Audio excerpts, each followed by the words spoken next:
Zombie Apocalypse.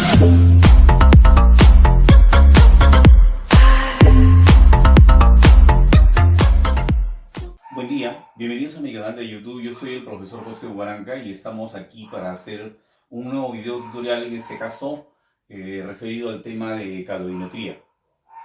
El tema trata de la medición de calor en los procesos donde hay intercambio justamente de energía térmica, en base a la diferencia de temperaturas de los cuerpos, de los diferentes cuerpos, ¿no?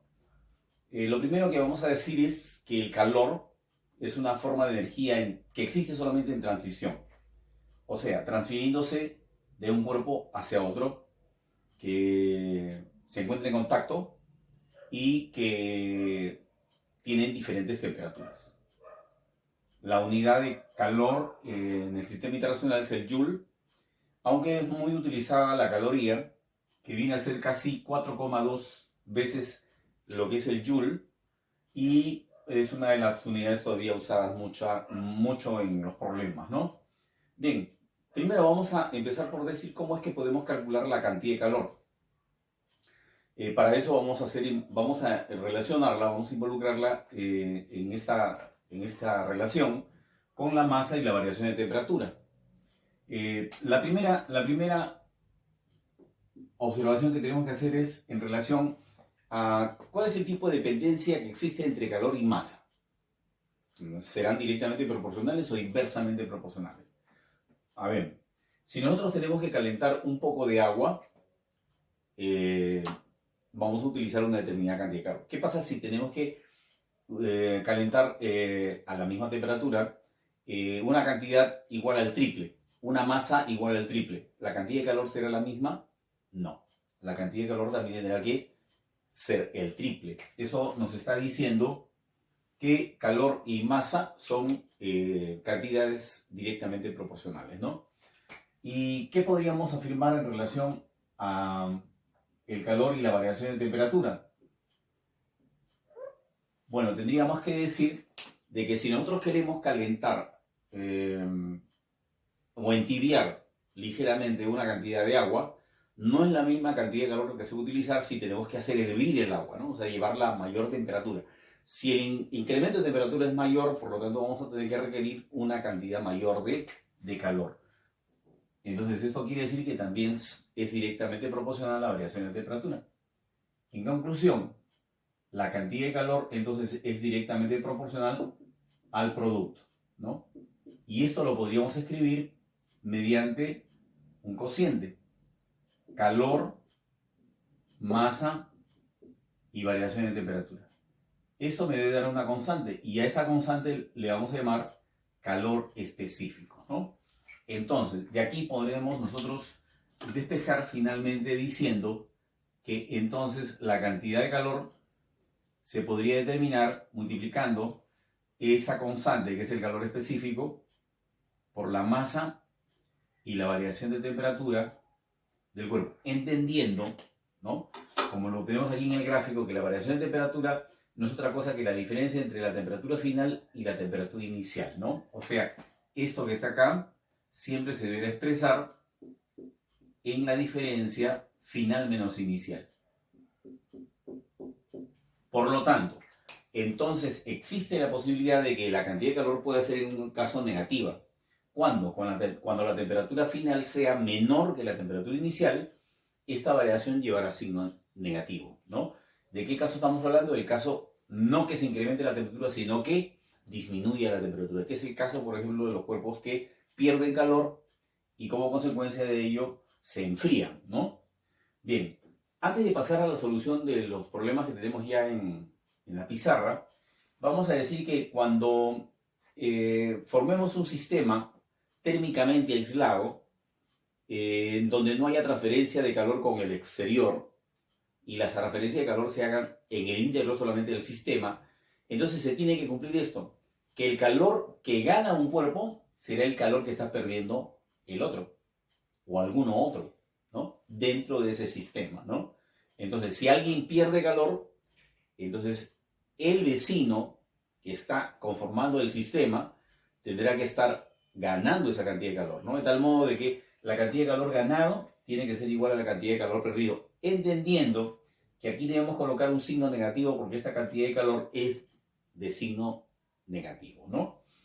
Bien, entonces a continuación vamos a resolver el primer caso, ¿no? Aquí nos están diciendo que debemos determinar la cantidad de calor que se requiere para que 3 kilogramos de agua, o sea, nos están pidiendo determinar la cantidad de calor necesaria para una masa de 3 kilogramos de agua, ¿no es cierto? El agua tiene un calor específico igual a 1, una caloría por gramo y grado Celsius, ¿no? Esto es dato también del problema y debe elevarse la temperatura desde un valor inicial de 15 grados hasta un valor final de 85 grados, ¿no? Bien, entonces, para resolver el problema, lo primero que vamos a hacer es leer que la cantidad de calor que nos están pidiendo determinar debe salir expresada en kilocalorías. Para eso, entonces, lo que tenemos que hacer, en primer lugar, es decir que este calor específico lo tenemos que expresar en esas unidades. Y para ello vamos a multiplicar por 1000 arriba y por 1000 abajo. ¿Esto qué significa? Que para que el calor salga expresado en kilocalorías, la masa debe estar en kilogramos también, ¿no? Así como ya la tenemos acá, ¿no? Y las temperaturas, por supuesto, expresadas en grados Celsius, ¿no? Entonces, lo primero que hacemos es determinar la variación de la temperatura haciendo la resta entre la temperatura final y la temperatura inicial. Y esa diferencia, en este caso, resulta siendo 70 grados Celsius, ¿no? Entonces, a continuación, lo único que tendríamos que hacer es reemplazar en la expresión, ¿no? Calor igual a masa, calor específico o variación de temperatura, ¿no? Que es la forma también como podríamos expresar esta ecuación. La masa que nos han dado es de 3, el calor específico es de 1 y la variación de temperatura, como ya lo hemos indicado, es igual a 70, ¿no? Entonces, así es como estamos llegando a determinar que la cantidad de calor necesaria en este caso es 210, ¿no? 210, ¿con qué unidades de calor? Acá está indicada la unidad de calor, ¿no? Es kilocaloría, ¿no? Bien, esa sería la solución de este primer problema a modo de ejercicio, a modo de ejemplo, ¿no? Una situación bastante sencilla. A continuación, para resolver el siguiente problema tenemos dos cuerpos. Uno es una mezcla láctea, dice el enunciado, que se encuentra inicialmente a la temperatura de 15 grados. Dentro de esa mezcla de 300 gramos de masa, vamos a hacer ingresar 200 gramos de agua a la temperatura de 90 grados, ¿no? Agua caliente y una sustancia líquida también, pero a muy menor temperatura, ¿no? La pregunta es, ¿cuál sería el calor específico de esta mezcla láctea si se sabe que la temperatura de equilibrio es de 60 grados, ¿no? Entonces lo que vamos a hacer nosotros es, en primer lugar, vamos a hacer un gráfico en donde estemos representando las temperaturas en esta línea. Vamos a colocar al de mayor temperatura a la derecha, ¿no? Entendiendo que las temperaturas aquí están aumentando así, ¿no? Hacia la derecha. Entonces el de mayor temperatura es en este caso el que está a 90 grados, ¿no? El agua está a 90 grados, mientras la mezcla láctea se encuentra a la temperatura de 15, ¿no? Entonces por acá vamos a notar de que aquí tenemos al agua, ¿no? Y por acá tenemos al producto lácteo, ¿no? Ya. ¿Cuál es la masa del producto lácteo? 300 gramos. Entonces vamos a anotar por acá 300 gramos, ¿no? De la mezcla láctea que se encuentra a la temperatura de 15 grados. Y por el otro lado tenemos 200 gramos de agua. 200 gramos a la temperatura de 90 grados, ¿no? Y nos están dando como dato en el problema la temperatura final, ¿no? Nos están diciendo que la temperatura final es de 60 grados, ¿no? Entonces vamos a poner ese 60 por acá.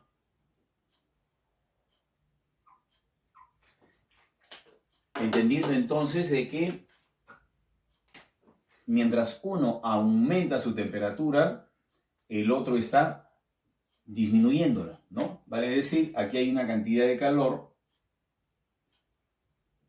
que le vamos a llamar calor ganado, y aquí hay una cantidad de calor perdido, ¿no? Pero como ya hemos dicho, el calor perdido debe llevar por delante un signo negativo, ¿no? Para expresar una cantidad positiva, ¿no? Bien, entonces vamos a escribir primero que la cantidad de calor ganado debe ser igual a la cantidad de calor perdido, pero con un signo negativo delante, ¿no? El signo negativo se debe de que la variación de temperatura aquí es negativa, ¿no? Porque cuando nosotros hacemos la resta, temperatura final menos temperatura inicial, aquí sería 60 menos 90, eso me da menos 30, ¿no? Bien, entonces vamos a poner acá masa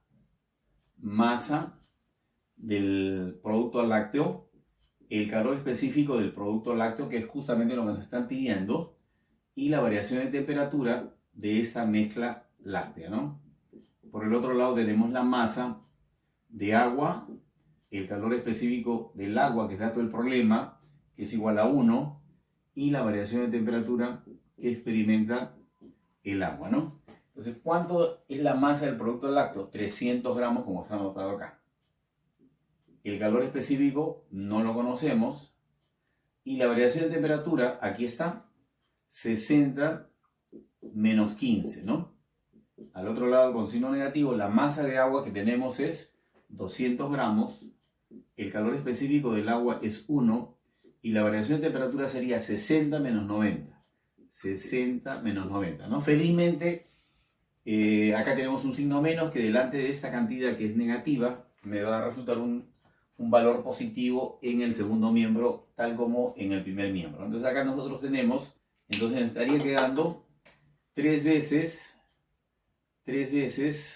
el calor específico de la mezcla láctea multiplicado por esta diferencia que es 45, y al otro lado me está quedando 2 por 30, y 2 por 30 es 60, ¿no? Entonces aquí podemos sacar también quinceava, ¿no? Dividiendo esto entre 15 me queda 3, dividiendo este 15 me queda 4, ¿no? Entonces finalmente ya podemos decir que el calor específico de esa mezcla láctea se puede obtener haciendo un cociente. 4 dividido entre 3 por 3 es 9, ¿no? Y esto me estaría dando un resultado igual a 0,44, ¿no? En las unidades que hemos estado manejando, que son calorías por gramo y grados Celsius, ¿no? ¿Qué sería la respuesta a este problema? Clave C, ¿no? La alternativa C. No lo mismo que en este caso la clave fue la alternativa señalada con la letra A.